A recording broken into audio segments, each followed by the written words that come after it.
بسم اللہ الرحمن الرحیم۔ دیکھیے دوستو، یہاں تک کا ترجمہ ہو گیا تھا۔ آگے دیکھیے کہاں تک ہو گیا تھا۔ انیزہ نے کہا تھا قسم کھا کر کے کہ اللہ کی قسم تمہارے لیے کوئی بہانہ نہیں ہے، اور میں خیال نہیں کرتی ان کا کہ تجھ سے عشق کی گمراہی ختم ہوگی، زائل ہوگی۔ خرجت بها تمشی تجر وراءنا على اثرین ذیل مرت مرحلی۔ خرج یخرج نکلنا، بہا دیکھیے با صلہ کے ساتھ اس کو تعدیہ بنایا گیا ہے، یعنی میں اس کو لے کر کے نکلا۔ تمشی مشا یمشی مشین چلنا، جر یجر جرن مطلب کھینچنا، وراءنا ورا منے پیچھے، وراءنا ہمارے پیچھے، علی اثرینا علی اثرینا اثرینا اس کا معنی کیا کریں گے؟ نشان، اثر مطلب نشان، علی اثرینا ہمارے نشان پر۔ ذیل، ذیل جمع ازیال میں دم ہوتا ہے ہر چیز کا کنارہ، یہاں پہ کیا کریں گے معنی دامن، ٹھیک ہے، ذیل جمع ازیال دامن۔ مرتن، مرتن جمع مروت، اون یا ریشم کی چادر جو کرتے کی جگہ اوڑھی جاتی ہے، مرتن جمع مروت۔ مرحل، مرحل منقش، منقش کیا ہوا جس میں نقش و نگار بیل بوٹے وغیرہ بنایا گیا ہو، یعنی وہ کپڑا جس پر کجاؤں کی تصویریں ہوں، اسی کو کہا جاتا ہے مرحل۔ ترجمہ دیکھیے، خرجت بہا میں انیزہ کو لے کر کے نکلا، خرجت بہا میں انیزہ کو لے کر کے نکلا وہاں سے، تمشی یہ حال ہے، اس حال میں کہ وہ چل رہی تھی۔ دیکھیے جو حال ہوتا ہے وہ تین طرح سے استعمال ہوتا ہے، ایک تو جملہ کیا کہتے ہیں فعلیہ کے شکل میں، یعنی مضارع ہوتا ہے اور وہ حال بنتا ہے جیسے یہاں پہ ہے، اور ایک واو حالیہ کے ساتھ جیسے ہم نے اوپر پڑھا تھا یہاں پہ فجئت وقد نزت لنوم ثیابہا، اور ایک ہوتا ہے جو ڈائریکٹ منصوب ہو کر کے استعمال ہوتا ہے جیسے جاءنی زید راکبن۔ تو میں اس کو لے کر کے نکلا، تمشی وہ چل رہی تھی، تجر اس حال میں کہ وہ چل رہی تھی اور کھینچ رہی تھی، وراءنا ہمارے پیچھے، ہمارے پیچھے کس چیز پر؟ علی اثرینا ہمارے نشانات قدم پر۔ کس چیز کو کھینچ رہی تھی؟ تجرو کا فاعل کہاں ہے، مفعول کہاں ہے؟ یہ ہے ذیل مرت مرحلی۔ کس چیز کو کھینچ رہی تھی؟ منقش چادر کے دامن کو، تاکہ نشان کیا ہو جائے، پیروں سے جو نشان بن رہے ہیں وہ مٹ جائے۔ علی اثرینا تجر وراءنا علی اثرینا اس حال میں کہ وہ ہمارے پیچھے، علی اثرینا ہمارے نشانات قدم پر، ذیل مرت مرحلی منقش چادر کے دامن کو گھسیٹ رہی تھی، کھینچ رہی تھی۔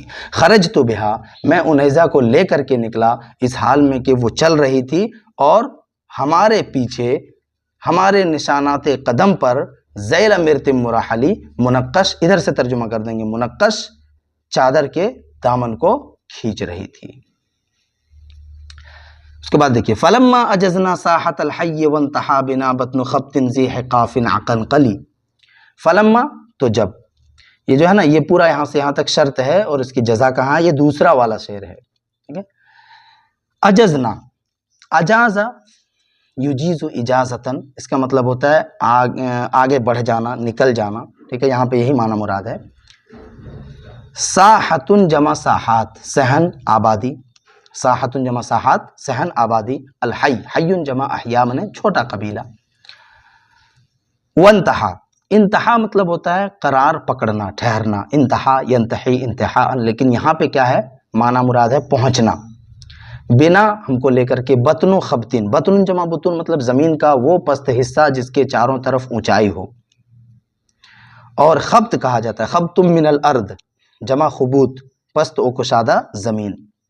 زی، زو یہ حالت جرم ہے اس لیے زی ہو گیا، اسی کی صفت ہے، ٹھیک ہے، ایک صفت یہ ہے اور دوسری صفت یہ ہے۔ ذی حقاف، حقفن کی جمع ہے احقاف، اور حقاف بولتے ہیں لمبا ریت کا سلسلہ، ٹیلا، حقاف مطلب ٹیلا، تو ذی حقافن کا معنی ہو جائے گا ٹیلوں والا۔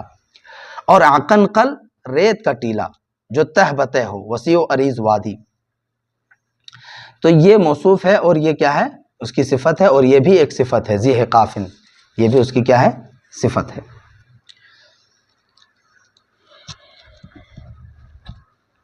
تو خبتن عقنقل کا ترجمہ کریں گے وسیع ریگستان، اور ذی حقافن مطلب ٹیلوں والا، ٹیلوں والا وسیع ریگستان میں پہنچے۔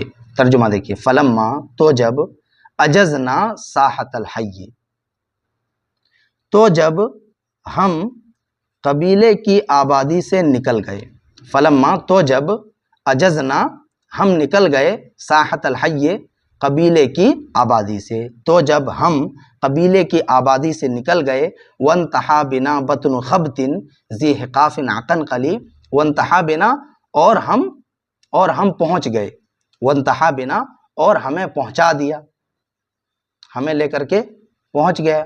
اس کا جو فاعل ہے اس کو فاعل یہاں پہ بطن و خبطن کو بنایا ہے، ٹھیک ہے، لیکن ترجمہ ویسے ہی کریں گے، وانتہا بنا اور ہم پہنچ گئے، کہاں پہ؟ بطن و خبطن ذی حقاف عقن قلی، ایک وسیع ریگستان کے درمیان، ذی حقافن جو ٹیلوں والا تھا، وانتہا بنا بطن خبط ذی حقاف عقن قلی، اور ایک وسیع ریگستان کے درمیان میں پہنچے۔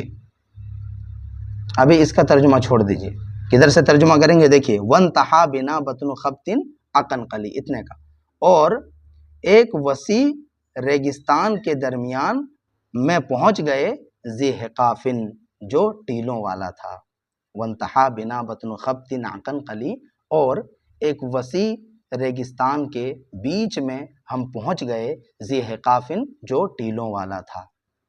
اب وہاں پہ کیا ہوا دیکھیے، حسرت بفود رأسها فتمایلت علی حزیم الکشح ری المخلخلی، حسرت، حسر یحسر حسرا، اس کا مطلب ہوتا ہے جھکانا، اور با ذریعے سے، ٹھیک ہے۔ فودن، فودن جمع افواد، گدھی ہوئی زلفیں، کن پٹی کے بال، کن پٹی کے بال گدھی ہوئی زلفیں، رأسها، رأس من سر، فتمایلت، تمایل ہے، تمایل، تمایل مطلب ہوتا ہے مائل ہونا، علیہ میری جانب، میری طرف، حزیم الکش، حزیم بولا جاتا ہے باریک کو، پتلی کو، ٹھیک ہے، حزیم الکش پتلی کمر اور نازک کوکھ والا ہونا، کشہن جمع کشوہ مطلب ہوتا ہے کمر، اور حزیم مطلب پتلا، تو دونوں کا معنی کیا کریں گے؟ باریک کمر، ری المخلخل، ریہ بولتے ہیں موٹی، تازہ، خوشگوار، ٹھیک ہے، نرم گداز، اور المخلخل پازیب پہننے کی جگہ، پنڈلی یا پازیب پہننے کی جگہ، پنڈلی کا وہ حصہ جس پر پازیب پہنتے ہیں، پائل پہنتے ہیں۔ ترجمہ دیکھیے، حسرت بفود رأسها، میں نے اس کے سر کے دونوں کنپٹی کے ذریعے سے اس کو جھکا دیا۔ جب ہم وہاں پر پہنچے تو کیا ہوا، اس کا جواب ہے، ٹھیک ہے، حسرت بفود رأسها، تو میں نے اس کے سر کے دو زلفوں کے ذریعے سے، حسرت تو میں نے اس کے سر کے دو زلفوں کے ذریعے سے اس کو اپنی طرف جھکایا، فتمایلت علیہ، چنانچہ وہ محبوبہ میری جانب جھک آئی۔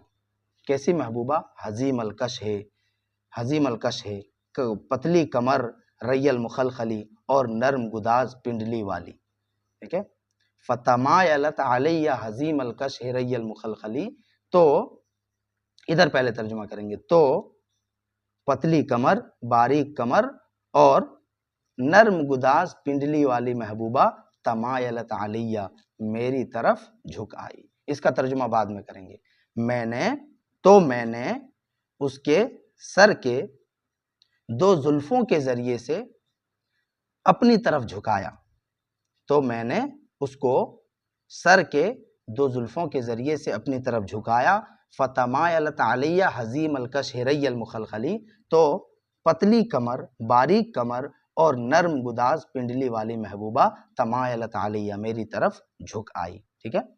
ایسے ملا کر کے ترجمہ کر دیں گے، حزیم مطلب باریک، پتلی، اور کشن مطلب کمر، ریہ مطلب خوشگوار، تازہ، نرم گداز، اور مخلخل پازیب پہننے کا حصہ، پازیب پہننے کی جگہ، پنڈلی کا وہ حصہ جس پر پازیب پہنتے ہیں، ٹھیک ہے۔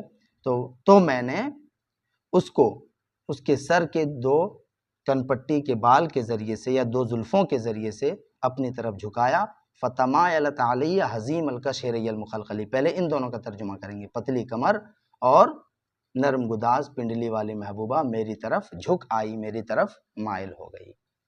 چلیے انشاءاللہ اس کے آگے سے اگلی ویڈیو میں پڑھیں گے صفحہ نمبر 6 سے.